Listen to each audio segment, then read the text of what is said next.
So I'm joined here today by my good friend Tripp Grebe. Tripp is currently a senior at UW-Madison, graduating in May with a bachelor's degree in political science and a certificate in history. He spent much of his college career writing, having been published in the Dispatch, the Center Square, College Fix, and both major campus newspapers. After graduation, he plans to pursue a career in politics and public policy for several years before attending law school later on in his career. Tripp, thank you for joining me today. Thank you for having me. Today we're going to discuss how the future technological advancements in AI technology could potentially affect the future U.S. job market. So before we dive in, I'm just kind of curious as to what prompted you to join this conversation and what you're hoping to get out of it today. Well, I came to college wanting to be a writer. As soon as I got here, I got involved in journalism and have kind of continued that trend my entire college career. But with the recent development of OpenAI and ChatGPT, one of my biggest, not concerns, but observations is that it's shrinking the delta between good writers and bad writers. And I spent my entire academic career trying to learn how to be a very good writer. So I guess I'm just curious about the developments that are going to occur in that career in the next couple decades. Awesome. So kind of the overall research question that we're going to be focusing on today, the overarching theme, is how will the future technological advancements of artificial intelligence or AI technology affect the U.S. job market? So we got several sources that I want to touch on today. The first one is titled AI Impacts on Economy and Society, Latest Developments, Open Issues, and New Policy Measures by Claudio Fiejo and Young-Sun Kwon. So the first question I have, this article kind of touches on how AI can operate at cheaper costs and faster efficiency than current level employees today. It kind of, I guess, warns that AI can be a double-edged sword if it's not managed properly, which can result in unemployment and create a widening gap in income inequality. And then mention some of the consequences and the dynamics of international competition and collaboration and the role of public policies. So the first quote that I wanted to touch on from page 1, the researchers say that AI is already catching up with and surpassing humans in many areas in which it was once considered impossible for computers to emulate human abilities. So just is this concerning to you, and from a writing perspective, and where do you think this technology will be 10, 20, 30 plus years down the road? I mean, I think it's a little bit concerning. I think that one of the interesting things about AI is it's one of the few technological advancements over the last couple decades that I can point to and say, I think that this advancement is actually going to help blue-collar workers more than it's going to help white-collar workers.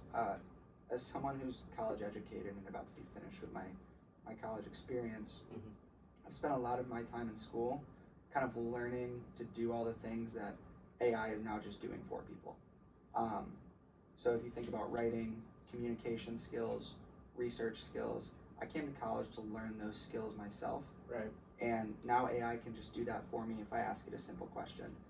So I think it'll be interesting over the next couple of decades to see what impact this doesn't just have on the overall workforce, but what impact this has specifically on the white-collar workforce.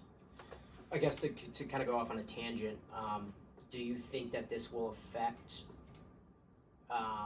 admission rates in colleges because people are able to freely kind of get this knowledge and education outside of a traditional university or community college or something of that sort? Potentially. I think it's too soon to say. From my experience using the writing component of ChatGPT and other AI, it makes bad writers good writers, but it can't make a good writer a great writer. Okay. It's very good at writing standard prose, but when it comes to actual descriptive, creative writing, it's not there yet. Now, who's to say that in a month it won't be? But at this point, I don't know if I would go as far to say that it's going to significantly impact college admissions because great writers are still going to be great writers. 100%. So the next quote I wanted to discuss from Fiejo and Kwon, they mentioned that AI is a double-edged sword. It can either protect or damage people depending on how it's used. So where do we, coming from your background in politics and public policy, where do you think that we kind of draw the line between censoring this technology's abilities or just kind of letting it play out and see where it can take us? Well, you don't need to have a background in politics to know that no matter what, nobody's going to be able to agree on how we should censor AI. Now, that being said, there are concerns that arise from AI. One of the biggest things that I'm concerned about is scammers. I know my grandparents frequently get texts and emails from scammers trying to get them to send money, and a lot of times these scammers are coming from overseas. When you're stuck in a Yes. Norwegian prison and Yes. need money wired. Exactly. But a lot of times these scammers speak somewhat broken English, and their writing, you can just tell it's a little bit off. But I'm worried that with the emergence of the AI component that can write sentences for you, that some of these scammers from overseas are going to be able to create more believable messages, which in turn is going to, I believe, result in a higher success rate for these scammers. Right. Which is definitely concerning. Yeah. And then finally, the last part that I wanted to touch on from this particular source was on page 2, and the researchers say it looks as if AI is a technology that will improve the winning chances of countries, companies, and projects that are already engaged in its deployment. So how do you think that this will create discrepancies between either developing or developed countries who invest in this technology and put more capital and resources into it, and those who don't, especially in relation to the U.S. and some of our other major competitors such as China? Well, I'm sure that in the next couple of years there's going to be a heavy debate among scholars about how much capital and money nations should invest into research in AI, which is a fair question, but I think that the most important resource that countries can invest in is their education system and teaching students how to use OpenAI. If you read articles back about like the emergence of the calculator, I mean, back in our parents' generation, when they were learning math, they were memorizing all their math. With our generation, we were learning how to do the math, but we were learning how to do it with the calculator. And now if you apply that to writing and brain power and communication skills, I mean, we grew up learning grammar, how to write complete sentences, how to formulate ideas, and I think that the next generation isn't going to have to learn all those things that we learned because AI is going to do it for them.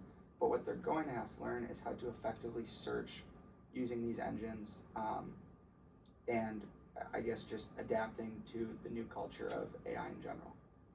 Awesome. That's a great segue into our next source from Ethan Eskin, titled "An Old Problem in the New Era: Effects of Artificial Intelligence to Unemployment on the Way to Industry 5.0." So the key points from this article is it talks about the direction of the labor market, how kind of has forever been changed by the quantity and types of jobs that are going to be available for future generations, and it brings up this concept of Industry 5.0, which it argues that we're either entering or we're currently in, which is essentially a new industrial revolution is coming with increased accessibility to automation and AI technology.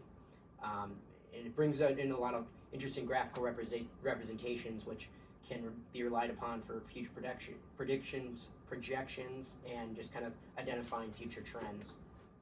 So the first quote that was brought up, they cite Simon Besides' 1965 book called "The Shape of Automation for Men in Management." This was on page 78. And Besides argues that machines will be capable within 20 years of doing any work a man can do. And interestingly about your example to the calculator, in the past there's always been concern about technology replacing us. You think of that time-old example of John Henry versus the machine and the railroad construction, where is the machine more efficient, is the man more efficient, and is this machine going to replace hundreds of thousands of jobs? Do you think that AI will take over, or do you think it'll work in conjunction with already jobs that are already set in place? So I'm tempted to say that it's not going to take over, but one of the things that's concerning is you keep seeing many leaders in AI warning of the danger of AI. I mean, today there was a report that the so-called godfather of AI, his name is Jeffrey Hinton, and he helped nurture AI products and our intelligence power at Google. But he left Google today because of the development of AI, and he said it's hard to see how today, today, May 1st, 2023. correct. Whoa. And he said it's hard to see how you can prevent the bad actors from using it for bad things. And I think like that idea that there are going to be bad actors who take over AI, that also works in conjunction of the overall power of AI. I think it's concerning. As is the case with a lot of technology, I think it's just too soon to say. Right. But I think there are some concerns. But at this point, no, I'm not tempted to say that it's going to take over the workforce. Got it. So they mentioned that the United Nations Development Program, UNDP, emphasized the increase in inequality between nations and pointed out this technical change as the driver of this inequality. So this new automation, this new AI technology, do you agree with these claims and think that AI technology is going to exacerbate inequality even further based off of this? Or do you think that, maybe there's a short period of adjustment and then things will kind of balance themselves out? I mean, maybe, like I was saying earlier, I do think that it is more of a threat to white collar workers than blue collar workers at the present moment. But I mean, there's evidence to the contrary that it's going to harm everyone. I mean, recently Microsoft invested billions of dollars into AI as it simultaneously laid off 10,000 employees. Interesting. Amazon is using OpenAI to replace call centers. So I think that, I am worried that it's going to exacerbate inequality, but I think more so I'm just worried that it's going to harm everyone in the workforce. Like I said, college educated, non-college educated. I think that this is, I don't want to say a threat, but I think it's a challenge that's going to face everybody in the labor market sooner or later. And then on our sheets, there's a graph above that kind of shows the unemployment rate as a percentage of the total labor force, figures from 2018, and it just kind of notes that youth unemployment is a main threat to the global economy, especially for middle-income countries. Some of these are middle-income countries, some of these are higher-income countries, what have you. But what do you think? And you touched on this a little bit earlier, but what do you think can be done to encourage youth in middle-income countries to seek employment despite the looming threat of an AI takeover? So, what can you do to influence students who are nervous about the technology, saying, well, why should I go into higher education if I'm not going to have a job and I'm in a bunch of student debt, or whatever that may be? What do you think can be done to kind of encourage youth to continue to pursue employment and kind of mitigate this youth unemployment rate? I think it's important to articulate the stakes, right? Like, this might be a little bit of an exaggeration, but at some point it's going to be probably adapt or die. 20 or 30 years ago, I'm sure there were people who were hesitant about using the internet. But today, there are a few jobs where you can be successful without using the internet. So if AI is on the same trajectory as the internet, we look back in 20 or 30 years and are saying the same things that we're saying about the internet today, it is adapt or die. So I think it's important to let students know the stakes and maybe just like normalize the teaching of AI technology within education systems. Yeah, that's a great point. And then I kind of want to skip around here to source number 4, because you had a lot of parallels based on what we were discussing there. So this source was from Garrett Walker, titled "The Captain of My Soul: The Misplaced Fear of Artificial Intelligence." And it talks about how some of the forecasts that have been made in the past have the percentage of U.S. jobs that are being at high risk of automation well over 50%, which is an alarming statistic if you think about the U.S. labor force. But they note that throughout the economic life cycle that new jobs have always offset past losses. So new jobs replace old jobs, and people continue to be hired. Maybe there's a short stunt of unemployment, but it kind of balances itself out. So new positions will arise as a result of AI automation, which will enable more employment opportunities and offset this short stunt of unemployment.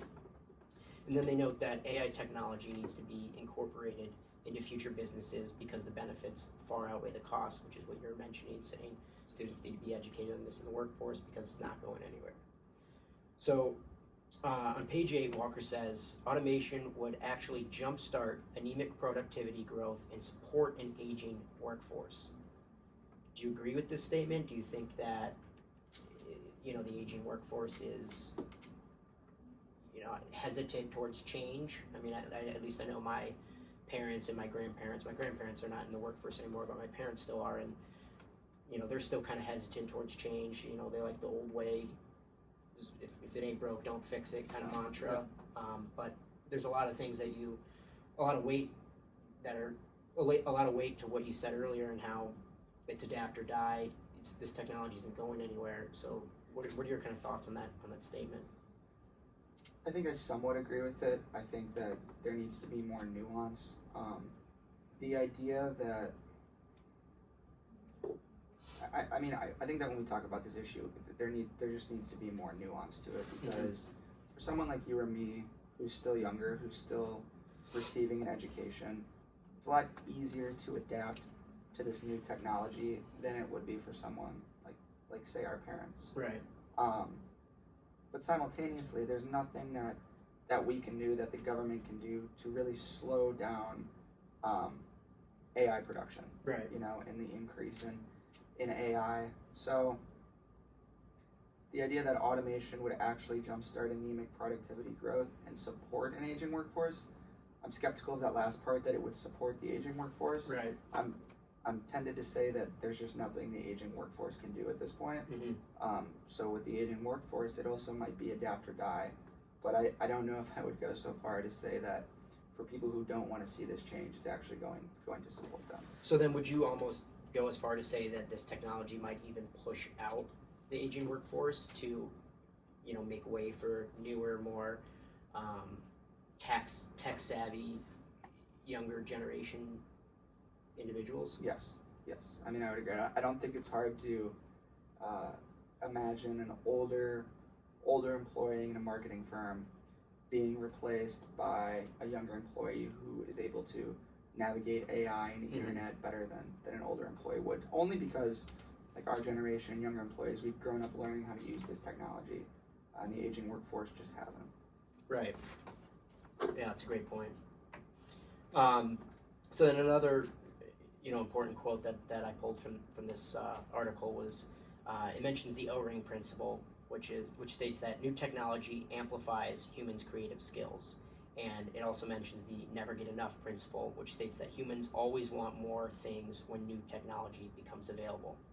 So that this supports the idea that while AI may present a challenge to labor, we've always combined our creativity with automation effectively, and we have always found new things to want. This is from page 9. So kind of going back to our earlier statements, with the new advancements of ChatGPT and an increasing user adoption among students, and I can even imagine high school students and maybe even middle school students as well, but I can't knowledgeably speak to that. How do you think that this will cause future generations to think creatively if this technology becomes over-reliant on students' papers, exams, etc.? Do you think it's going to cause us to kind of lose our ability to intelligently interact with each other, have a conversation such as this, or write an argumentative paper using your own creative ideas? Or do you think our over-reliance on this technology is going to, for lack of a better words, dumb down our own internal creative thoughts and ability to express ourselves? So first of all, one of the things that I am concerned about is, I think it's gonna hurt. I think it's gonna make people's manners worse. Yeah. I don't know if you know someone who has either AI on Snapchat or just enjoys talking to AI on their computer, people are mean to that. Yeah. I mean, and I'm worried that I don't know if there's going to be truth to this, but if we normalize the way that we usually talk to those AIs, I am worried a little bit about the politeness of society. But in terms of creativity, as I said this before, I think that AI is going to shrink the delta between good writers and bad writers. I don't think it's going to make good writers great writers. And former editor of mine at the Dispatch, he said that the biggest problem for young writers is not really the ability to write correct grammar or write complete sentences, which is what AI helps promote. Mm-hmm. The biggest problem for young writers is that they usually don't have anything interesting to say yet.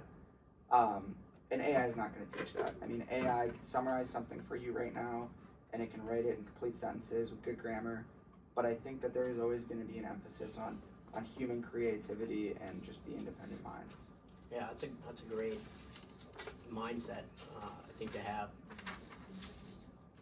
All right, let's jump back to the third source.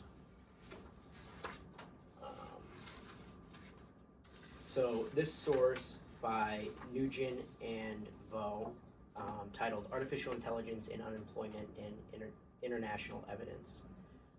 So this kind of article identifies a non-linear relationship between AI and employment, noting that the relationship between the two depends on the threshold of the current levels of inflation. Using data from 40 developed and developing markets from 2009 to 2019, so 10-year span, to build a broad database of AI-related patents, a panel smooth transition regression model, or a PSTR, is used to effectively analyze the relationship between artificial intelligence and unemployment using various inflation scenarios. As a result, it's found that artificial intelligence technology, increases unemployment until a certain threshold of inflation is reached, and then it shows diminishing returns after that threshold is met.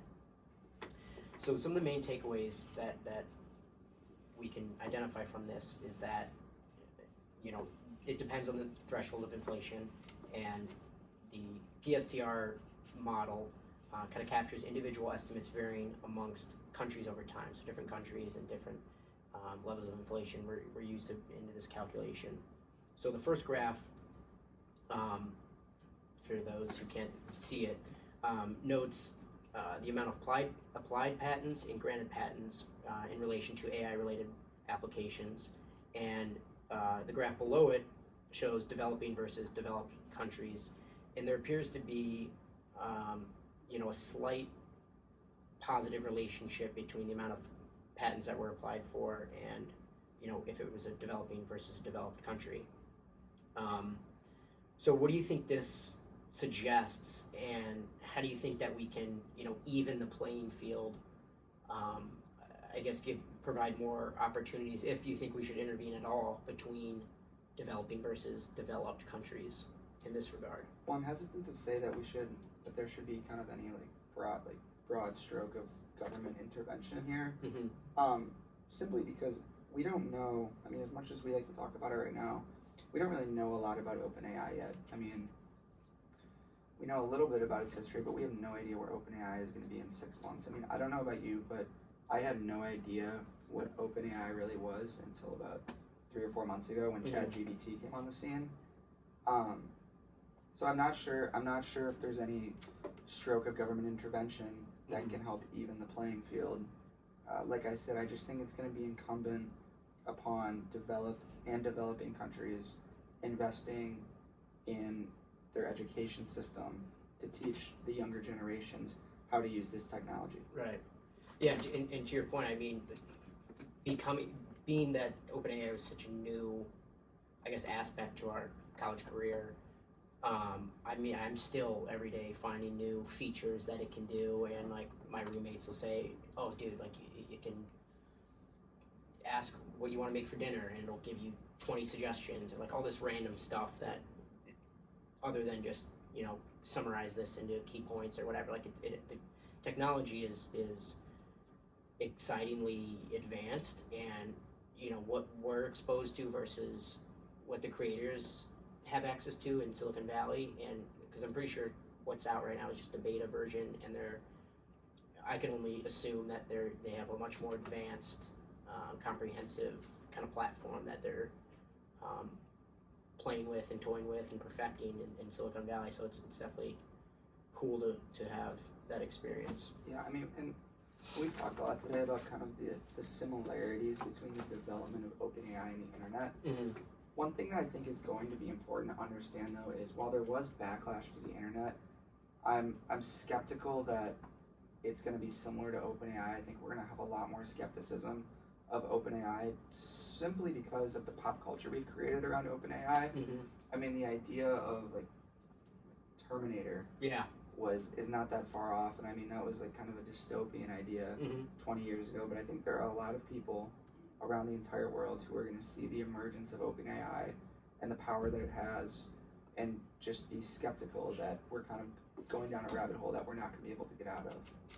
That's funny that you mentioned that, because last week for this class, my group and I led an in-class presentation on AI in film, and one of the main talking points of that article was the use of Terminator and this dystopian kind of view of AI, and I guess it's essentially meant to scare people.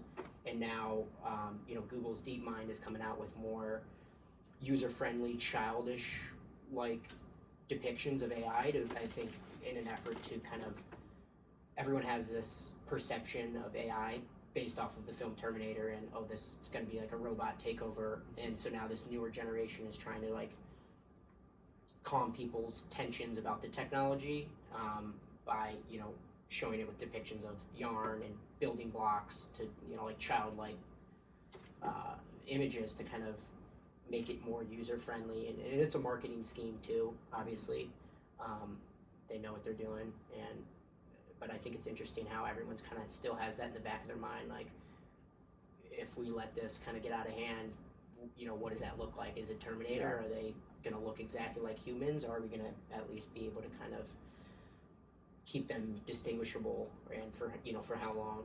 Yeah, and I don't think that's going away either, because I mean, one of the things that I think everyone knows about AI but never really talks about is, in comparison to other technological advancements we've made the last couple of decades, AI kind of has a personality. Yeah. I mean, when you talk to it, I mean, sometimes it answers questions not the way you want it to, which I mean is going to cause some people to get frustrated. Right. Frustrated with OpenAI. And obviously, like I said, I have a little bit of a background in politics, and one of the problems that I foresee that is already starting to bubble is the idea that AI is biased.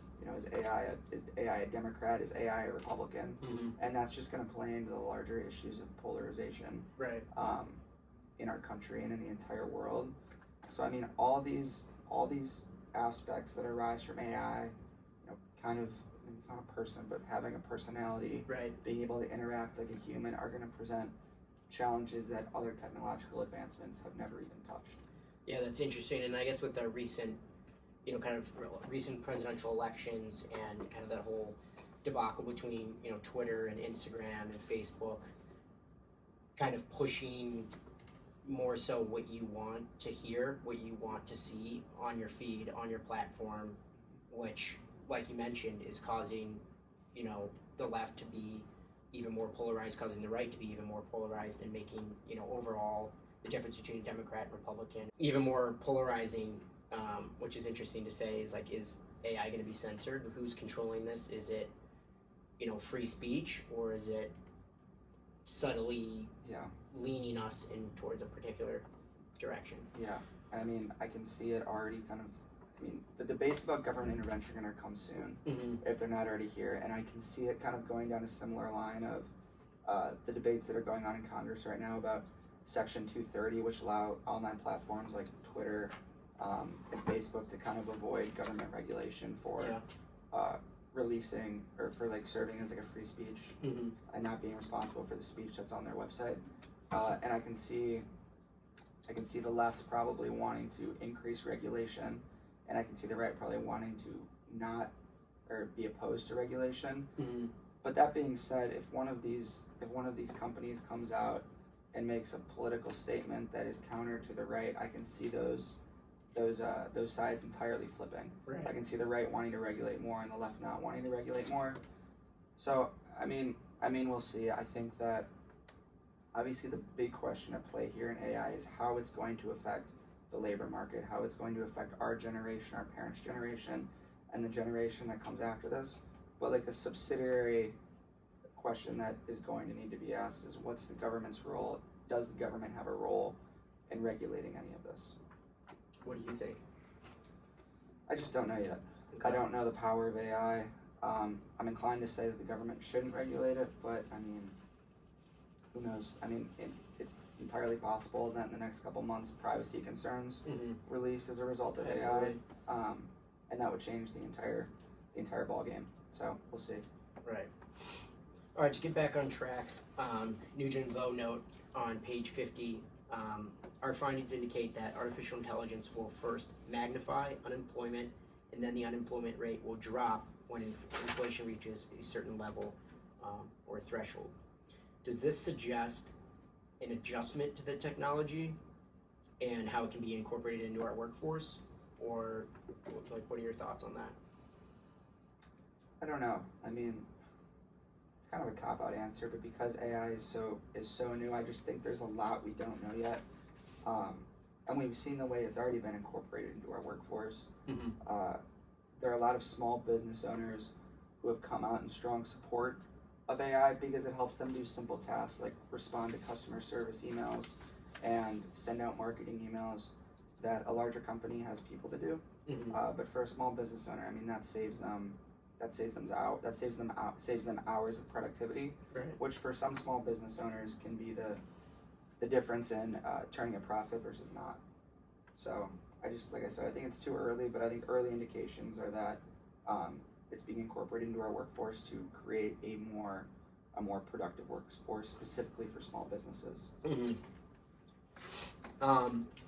So the researchers say that the results are in line with Mudasku's 2021 analysis that artificial intelligence improves unemployment under specific circumstances. So with that being said, is this promising for the future of young college and high school students as they, enter high school students entering college to enter the overall job market at, post graduation? I think it depends on what you want to do, right? I mean, one of the things that I wouldn't say I'm nervous about it, but I think I wish OpenAI had come around a little earlier in my educational career because, like I said, I was just introduced to it a couple months ago, and I'm a second semester senior, so I'm trying to learn how to use this new technology as quickly as possible so that I can utilize it in my next job and as I get older. It's probably promising for young college and high school students who want to get involved in technology. I don't know if it's necessarily promising for young college and high school students who want to be involved in marketing, which we've already seen AI take thousands of those jobs away. Right. Yeah, that's a great segue into this, I guess, kind of change of gears into this more haunting article, source 6 by Kevin Drum, titled "You Will Lose Your Job to a Robot," which is quite the headline.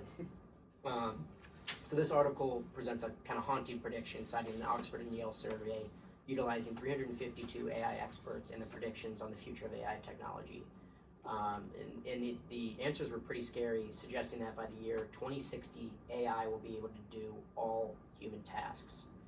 And they mentioned that waves of automation, steam engines, electricity, computers, we've discussed multiple of these before, have always led to predictions of mass unemployment, but instead they make us more efficient. And this article notes that routine physical jobs, such as you mentioned before, like driving trucks, construction, digging ditches, things like that, will be the first to go. And then, so it kind of the paper breaks down into 4 basic categories of work: routine physical, digging ditches, driving trucks; routine cognitive, accounts payable clerk, telephone sales; non-routine physical, short order cook, home health aide; and non-routine cognitive, such as teacher, doctor, CEO. And obviously you can assume that the routine physical will be the first to go, and then non-routine cognitive, such as teacher, doctor, CEO, will kind of be the last as this technology advances anymore. So one of the haunting quotes that Drum mentioned on page 40 was that within 20 years, within 20 years, maybe half of you will be out of jobs. A couple decades after that, most of the rest of you will be out of jobs. So what do you think the intention is behind this comment, and kind of what do you think the purpose is of putting it into this paper? So first of all, I want to stipulate that I think that this comment is plausible. It's far from guaranteed, but Right. part of what makes this article so haunting is that every argument he makes in here, you can convince yourself like this it's possible that this is going to happen. I think the intention behind this comment is kind of that concept that we were discussing earlier, the idea that for a lot of people, this new technology is going to mean that they have to kind of adapt or die. Right. And I think he's priming his audience to prepare for that inevitability. And I think the purpose is just that AI is here. It's probably here to stay, and it's kind of time to get on board whether you'd like to or not. Right. Yeah, and I think this article works great as like a Terminator-esque kind of thing, like worst case scenario. So I thought it was definitely influential to include it because some of the previous articles were like, all right, this technology's here, but it's a little overblown what we need to be concerned about. But this one's kind of saying, hey, worst case scenario, worst comes to worst. If we're screwed, this is what it's going to look like. Yeah. So on page 42, Drum mentions that when robots become as smart and capable as human beings, there will be nothing left for people to do because machines will be both stronger and smarter than humans. And this was in reference to a counterclaim that the AI revolution will be no different than earlier waves of automation, such as the steam engine and electricity, which displaced many jobs, but it ultimately made people more efficient, and it kind of worked in tandem together. So there was like I mentioned before, there was a short stint of unemployment, and then we kind of learned how to use this technology in conjunction with current jobs as well as new jobs that this technology provided. Do you see any validity in this argument, and how can we better equip ourselves for this, I guess, apparent inevitable future as Drum argues? Yeah, I see validity in it, and like I said, I just keep kind of coming back to the inception of the internet. And yes, the internet, the inception of the internet did put a lot of people out of a job because it was just simply able to do things that you didn't need a human to do anymore. Right. And I think the same is going to be true of AI. Now, humans came through the internet revolution and have been better for it. I have confidence that the same is going to be true in the AI revolution, but I think there's still a lot that remains to be seen about how people are going to adapt to a post-AI world.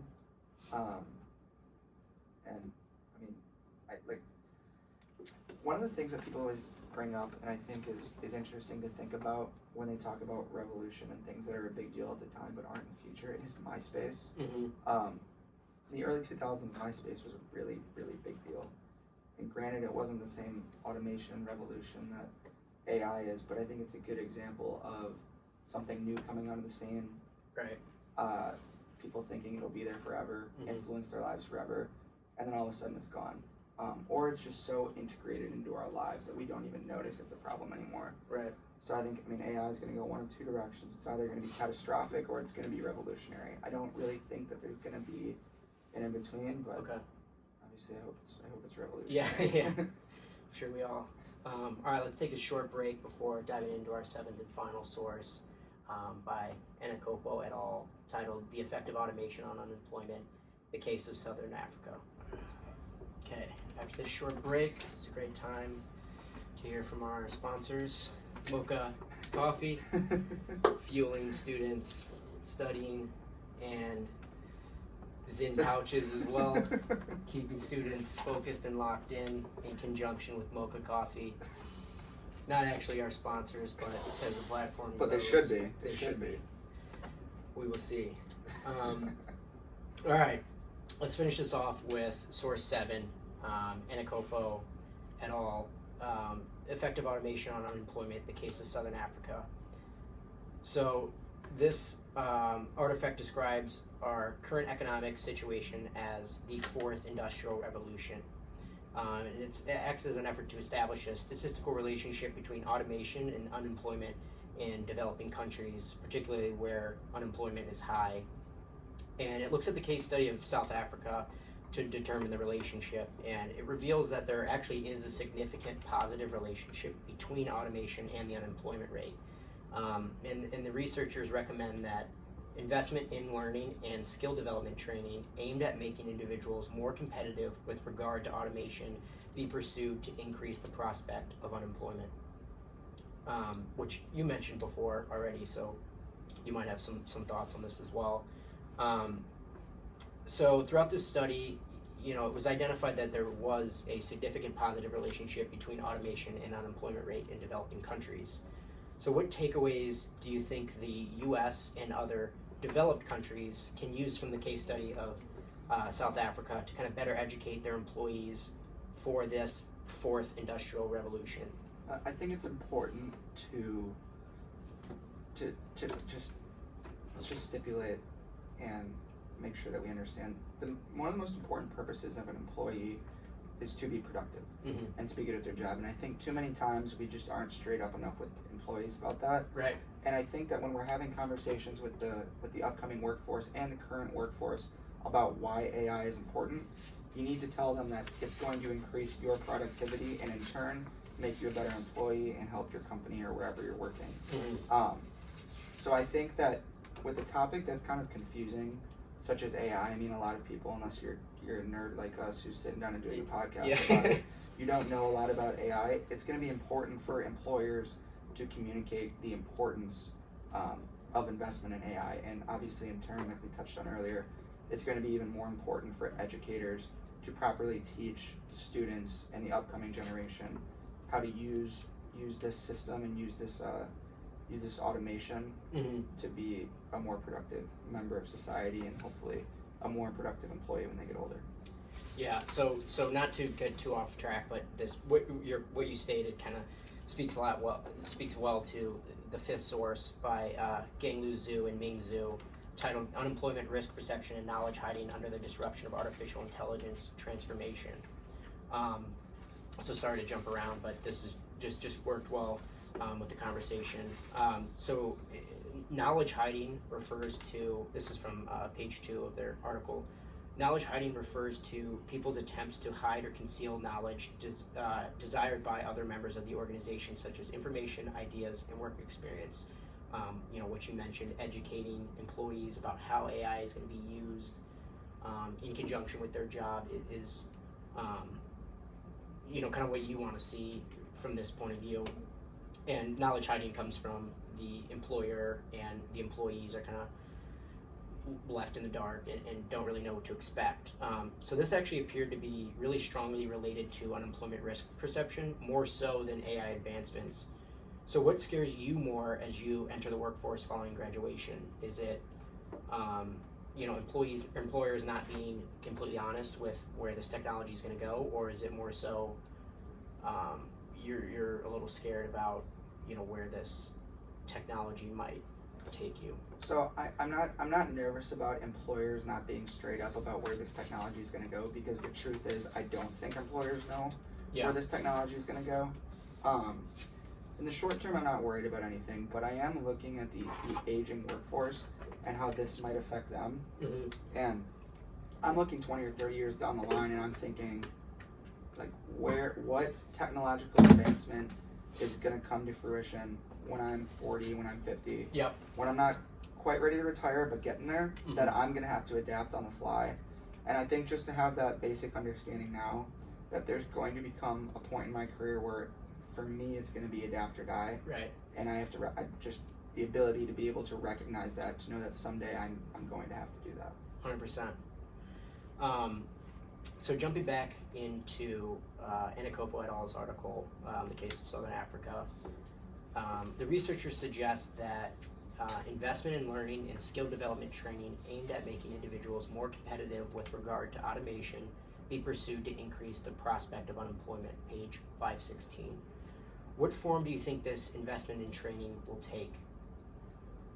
Not to beat a dead horse, but it's all about education. Yeah. It is. That's where it's going to start, and that is kind of the form or the medium that's going to dictate how our workforce uses this development in the future. So with the keyword skill development training, do you think that takes form in early education, or do you think that takes form as like an employee onboarding process What do you think if you were, running the company? I think it takes form in early education and is going to continue through people's educational career. Unfortunately, I do think we're going to reach a point, maybe in 10 to 15 years, where everybody knows how to use AI. And if you don't know how to use AI, you're simply just not going to get hired for a lot of different job opportunities. And I think it's interesting. If you look back the last 40 or 50 years, the definition of what skill development training in education has always changed. Right. I mean, for us, like a lot of the things that I learned how to do through education was how to go to the library, find a source, cite the source, and then get information out of the source. With the development of AI, someone's going to have to know how to type the correct phrase in the search engine, and it's going to give all that information that I had to learn how to do by hand, just right in front of them on their computer screen. So what skill development was for me is not necessarily going to be what skill development is for the generations behind me. Interesting. Yeah, that's a great point. Awesome. Well, I had a great time at this podcast. Thought it was a lot of fun. Got a lot of insight, picking your brain on this, and it seems like you had a lot to say about it. Yeah, thanks for having me. Awesome. Take care, Tripp. You too, Chaz. Dude, I could totally be a podcaster. That would be so much fun. Dude, that was sick. That was actually kind of cool. I felt like a beast with all this equipment too.